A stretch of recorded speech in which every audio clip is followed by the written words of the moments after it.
I live in America and pay taxes here like the rest of you. I don't get to vote, but I do get to make videos. This is the financial crisis made easy.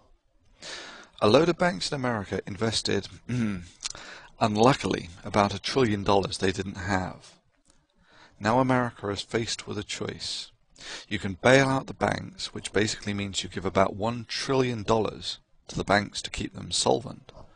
Or you can let capitalism take its majestic course with the deregulated markets. This means that the banks will fold, which will probably mean a Great Depression-style crash. If the banks go bust, they will take many of the small and medium businesses who are reliant on the banks for loans, financial support, storage, etc. with them.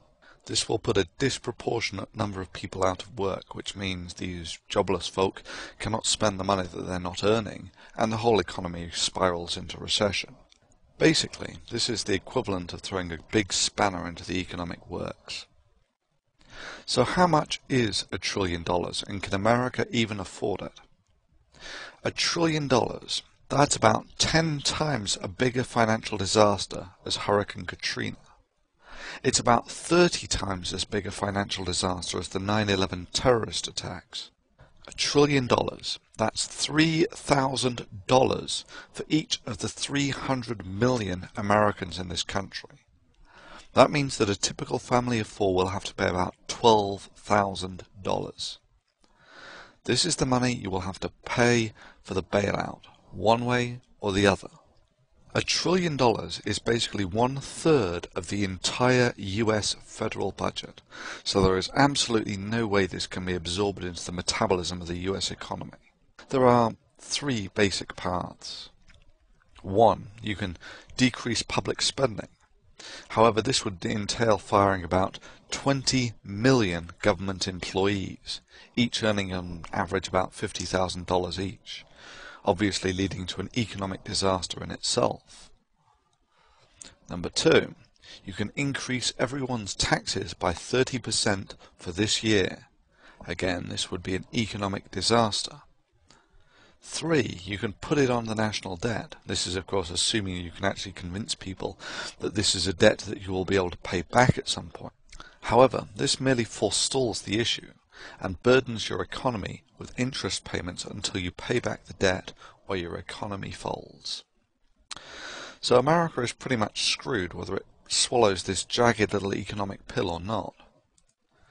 It may be useful at this point to reflect on how the US markets came to be in this position. Put simply, lack of regulation. That's essentially the police of the marketplace.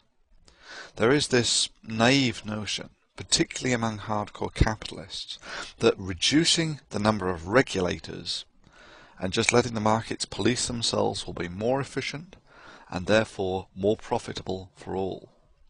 The shortcoming of this reasoning should be clear to every American to the tune of $3,000 at this point. Basically, the regulators are an insurance against this sort of thing. If you were to pay your regulators an average wage of, say, $50,000 a year, you could employ 20 million of them for 1 year to stave off a crisis like this and still be cost effective. 20 million. That's about the same population as New York State. That's almost 10% of the population of the United States. The finger of blame here points squarely at those who have so vocally banged the drum of reducing taxes and reducing market regulation for so long. I am concerned about the threat of excessive regulation. We scaled back regulation and bureaucracy.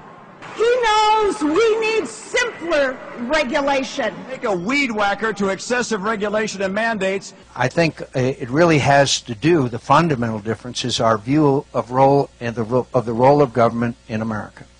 Everything he has supported is bigger government, more regulation. I mean, I am less government, less regulation. And we need less regulation. Less regulation and less regulation.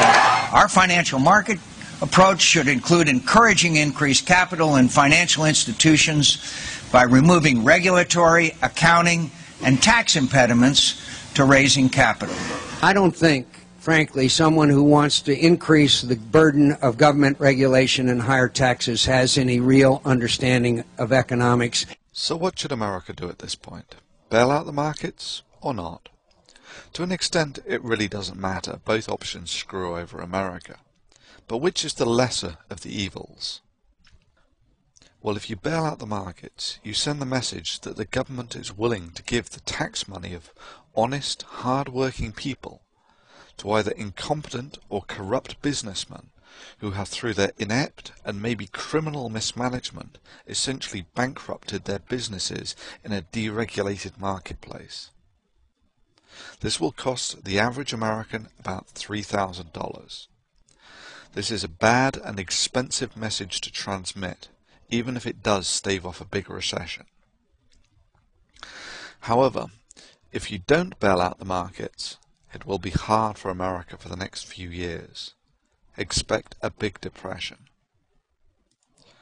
One thing is clear though, whoever wins the next election will be financially screwed. It will take several years for the US economy to absorb this financial disaster. This is reaping the economic disaster that was sown by market deregulation. The market deregulation that has been so strongly supported by Bush and McCain. John McCain was against the government bailout of AIG before he was reluctantly for it. Here he was yesterday on the Today Show. We cannot have the taxpayers bail out AIG or anybody else. This is something that we're going to have to work through. Asked about the same topic today on Good Morning America. And I don't think anybody I know wanted to do that, but there were literally millions of people whose retirement, whose investments, whose insurance were at risk here, and they were going to have their lives destroyed. Senator McCain appears to have changed his tune on regulation in a fundamental way. These days, out on the stump, he's a champion of reining in Wall Street with tough regulations. We're going to put an end to the reckless conduct, corruption, and unbridled greed that have caused a crisis on Wall Street.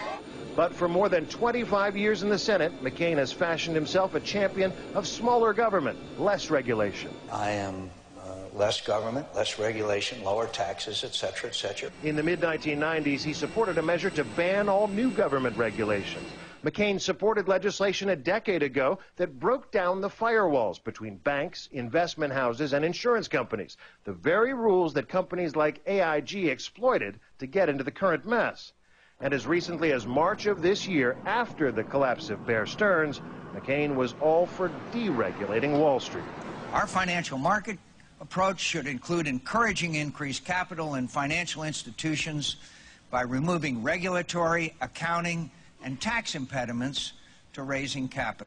But just as it leaves a bitter aftertaste in your mouth to know that the taxes of honest workers, such as myself, are going to subsidize rich, incompetent, or corrupt businessmen, it seems downright perverse to elect a man such as McCain to deal with this crisis.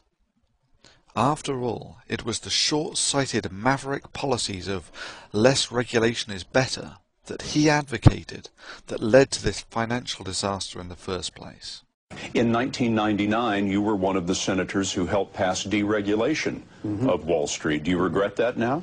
No, I think the deregulation was probably helpful to the growth of our economy. McCain's been an advocate of deregulation most of his career, but Thursday he endorsed the biggest bailout in history, a plan for the government to take on the bad debts of financial institutions. We're going to take over these bad loans. We're going to take over these bonds, and we're going to keep you alive, and we're going to have the taxpayer help you out.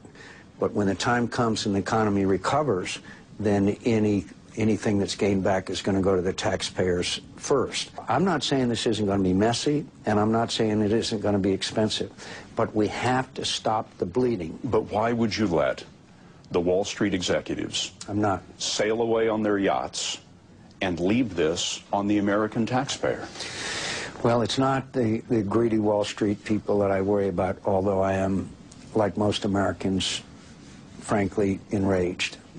The policies that this man has so strongly pushed for have just cost me, a fairly average American taxpayer, about $3,000. I'm really not terribly happy about that. Indeed, If I had a vote in America, you know, a little representation for all those taxes I pay, this is the sort of thing that would be a decisive factor in determining who I voted for.